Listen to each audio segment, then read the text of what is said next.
एक बार हालोवीन की सरद और अंधेरी रात थी। गलियां सुनसान थीं, हवा में खौफ की सरसराहट थी और दूर दूर तक किसी इंसान का निशान नहीं था। सारा और मरियम, दो करीबी सहेलियां, हम साथ थीं। पार्टी से वापस आ रही थीं।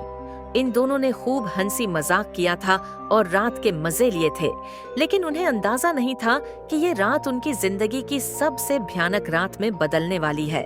रास्ते में जब वो एक पुरानी और खाली गली से गुजर रही थी, उनकी नजर एक अजीब और गरीब जोकर पर पड़ी। वो गंदे कपड़ों में मलबूस था, उसका चेहरा सफेद पेंट से ढका हुआ था और उसके होंठों पर एक जबरदस्ती की मुस्कुराहट बनी हुई थी। लेकिन उसकी आंखों में एक अजीब सी वीरानी थी जो सीधी दिल में खौफ पैदा करती थी। ये देखो, कितना अजीब लग रहा है, मरियम ने हंसते हुए कहा। लेकिन सारा को कुछ ठीक महसूस नहीं हो रहा था। हमें यहाँ से निकल जाना चाहिए, ये अजीब लग रहा है, सारा ने सरगोशी की। मगर मरियम ने उसे मजाक समझा और जोकर को नजरअंदाज करते हुए आगे बढ़ गई। जोकर कुछ नहीं बोला, बस खामोशी से उन दोनों को घूरता रहा। जब दोनों गली से निकलकर एक दूसरे रास्ते पर चलने लगे तो मरियम ने पीछे मुड़कर देखा। जोकर अब भी उनके पीछे था, लेकिन दूर से। ये अभी भी हमारे पीछे है, मरियम ने हंसते हुए कहा। मगर इस बार सारा के दिल की धड़कन तेज हो गई। ये मजाक नहीं है मरियम, कुछ गलत होने वाला है। वो दोनों तेज कदमों से चलने लगे, मगर जोकर भी अपनी रफ्तार बढ़ाता जा रहा था। जल्द ही इन दोनों ने महसूस किया कि वो भागना शुरू कर दे तो भी जोकर पीछे नहीं हटेगा। दोनों लड़कियां एक वीरान और खिस्ताहाल इमारत में छिपने का फैसला करती हैं। इमारत की दीवारें पुरानी थीं, फर्श पर दीवारें थीं और हवा में एक अजीब सी बदबू थी। वो दोनों एक कोने में जाकर सांस लेने लगे।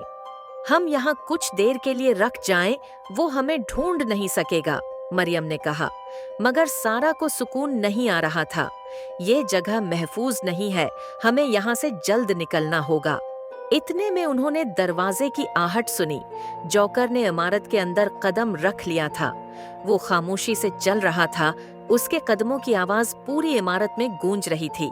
मरियम ने अपनी सांस रोक ली और सारा ने दीवार से चिपककर अपने कान लगाए। ये हमें ढूंढ रहा है, सारा ने कांपते हुए कहा। जोकर ने एक लोहे की जंजीर उठा ली जो जमीन पर घिसटने लगी। जंजीर की आवाज इतनी खौफनाक थी कि दोनों लड़कियों के जिस्म लरजने लगे। जोकर हर कमरे में झांक रहा था और आखिरकार उसने उन दोनों को देख लिया। दोनों चीखें मारकर भागे, मगर इमारत के दरवाजे अब बंद हो चुके थे। जोकर ने रास्ता रोक लिया था। वो दोनों एक कमरे में छिप गए, मगर जोकर ने दरवाजा जोर जोर से पीटना शुरू कर दिया। हम यहाँ से नहीं निकल सकते, मरियम ने रोते हुए कहा। हमें लड़ना होगा, सारा ने हिम्मत जमा करते हुए कहा। उसने एक लकड़ी का डंडा उठाया और दरवाजे के पास खड़ी हो गई। जैसे ही जोकर अंदर हो गई आया, सारा ने डंडा उसके सर पर मारा, मगर जोकर पर कोई असर नहीं हुआ। उसकी मुस्कुराहट और भी खौफनाक हो गई। जोकर ने मरियम को पकड़ लिया और उसकी जंजीर से जकड़ दिया। सारा ने मदद करने की कोशिश की, मगर जोकर ने उसे एक झटके में जमीन पर गिरा दिया। वो दोनों चीख रही थीं, लेकिन इमारत की दीवारें उनकी आवाज को बाहर जाने से रोक रही थीं। रात के आखिरी पहर तक ये खौफनाक खेल जारी रहा। मरियम और सारा की तमाम कोशिशें नाकाम हो गईं और जोकर ने उन्हें अपने शिकार की फहरिस्त में शामिल कर लिया। सुबह के वक्त इमारत फिर से सुनसान हो गई। किसी को मालूम नहीं था कि यहाँ क्या हुआ, मगर वो जोकर एक और शिकार की तलाश में निकल पड़ा।